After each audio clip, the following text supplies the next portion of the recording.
Hai hai, assalamualaikum, jumpa lagi.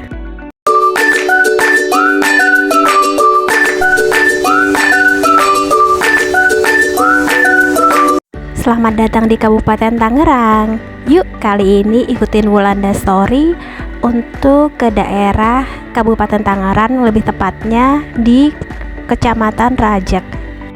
Kali ini saya, Ibu Wulanda, mendapat undangan sebagai narasumber dalam acara komunikasi parenting yang diadakan oleh Kecamatan Rajek, Kabupaten Tangerang, Provinsi Banten. Karena jarak tempuh dari rumah Bu Wulanda menuju ke Kecamatan Rajek ini butuh waktu sekitar 45 menit. Tapi karena ini Tangerang ya guys, nggak bisa diprediksi ini akan lancar atau enggak. Setelah menempuh perjalanan sekitar 1 jam, akhirnya sampailah Ibu Wulanda di Kecamatan Rajek, Kabupaten Tangerang.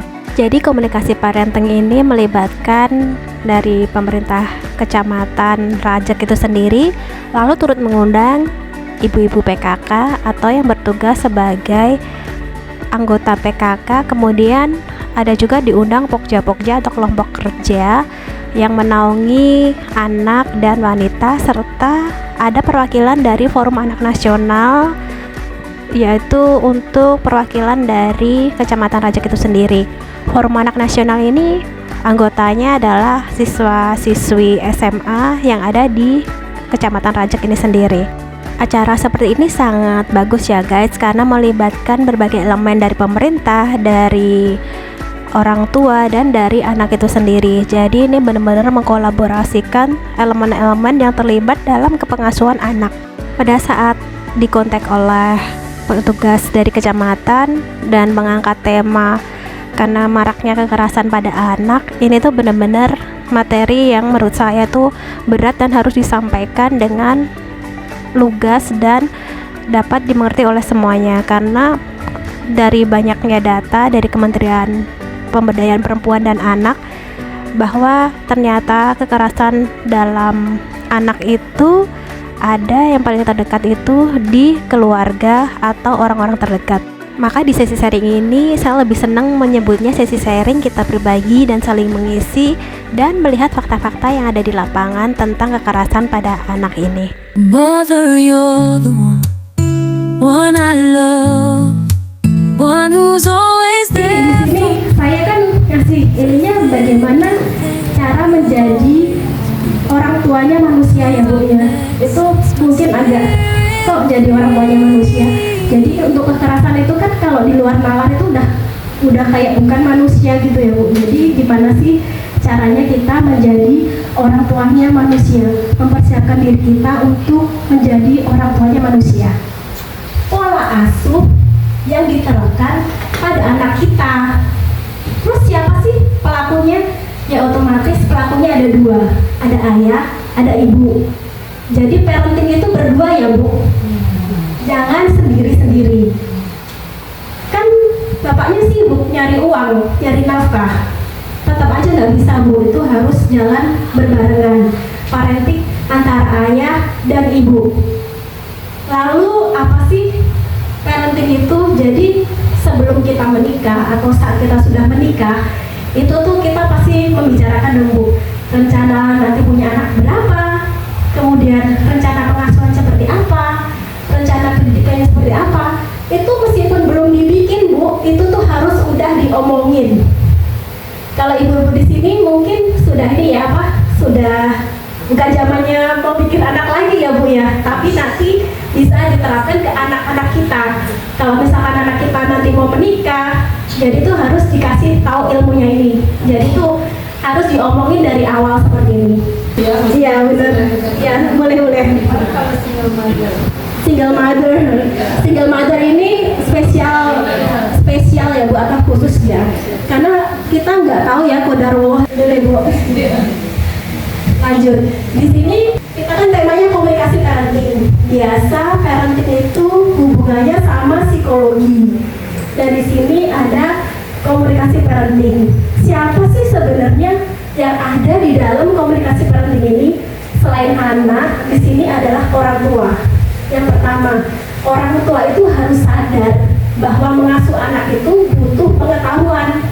tadi kan sempat disampaikan Bu Fadilah ya, kalau ngasuh anak mah semua orang juga bisa gitu kan, secara alami juga bisa, tapi akan lebih gong lagi kalau ditambah dengan pengetahuan.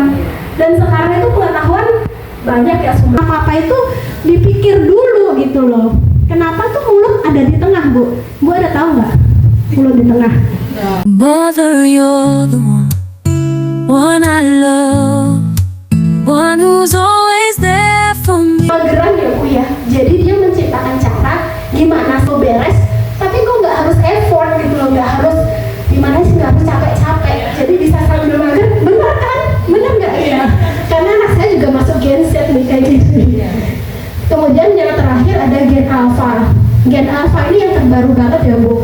Jadi Gen Alpha ini ya lebih ini dari Gen Z, tapi Gen Z, gue kemarin anak gue nggak sakit nggak ditengokin, giliran anaknya orang kaya ditengokin gitu. Itu bisa loh Bu, sindir-sindiran di status kayak gitu, ya kan Bu. Apalagi kalau udah kelas koordinator dari awal itu sudah berperan penting.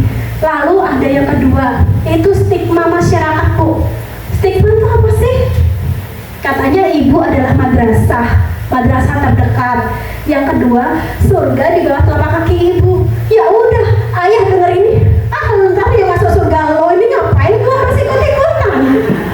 Bener apa bener Bu yang ini? Iya, kalau madrasah sih iya, madrasah nggak apa-apa lah. Kalau masuk surga sendiri enggak lah. Kenapa kita nggak masuk surga bareng-bareng? Bener nggak kayak gitu Bu? Ya nanti kalau suaminya bilang, nah kamu aja yang ngituin anak, yang masuk surga kan kamu. Enggak Beb, maunya berdua Beb, gitu ya Bu ya. Yang tadi sudah saya kasih tahu keluarga inti lah seperti itu. Lalu ada orang di lingkungan sekitar. Di sini orang lingkungan sekitar itu bisa jadi mamang-mamang tukang jualan. Alhamdulillah, antusiasme dari ibu-ibu, dari pihak kecamatan, dari adik-adik forum anak nasional itu tuh sangat komunikatif ya guys. Jadi setiap apa materi yang diberikan, mereka langsung ada yang mencatat, ada yang memfoto, dan berinteraksi dengan saya sebagai narasumber. Jadi ini tuh benar-benar interaktif banget. Senang banget ya guys kalau kita saling berbagi gini, sharing, dan saling support satu sama lain. Di zaman yang serba canggih, zaman teknologi, digitalisasi, memang sebagai orang tua itu kita harus terus-menerus update tentang apa yang ada di sekitar kita untuk mengaplikasikan di pola asuh yang baik untuk anak-anak kita. Jujur li, walau pas berangkat sempat mengalami macet dan perjalanan yang gak jauh, tapi puas banget karena apa sharing yang saya sampaikan itu semua insya Allah bisa bermanfaat bagi ibu-ibu dan adik-adik semuanya. Terima kasih untuk yang sudah selalu support channel Wulanda Story. Semoga apa yang diberikan oleh channel ini bisa bermanfaat dan dapat berbagi ilmu untuk semuanya. Ditunggu video-video selanjutnya. Wassalamualaikum warahmatullahi wabarakatuh. See ya.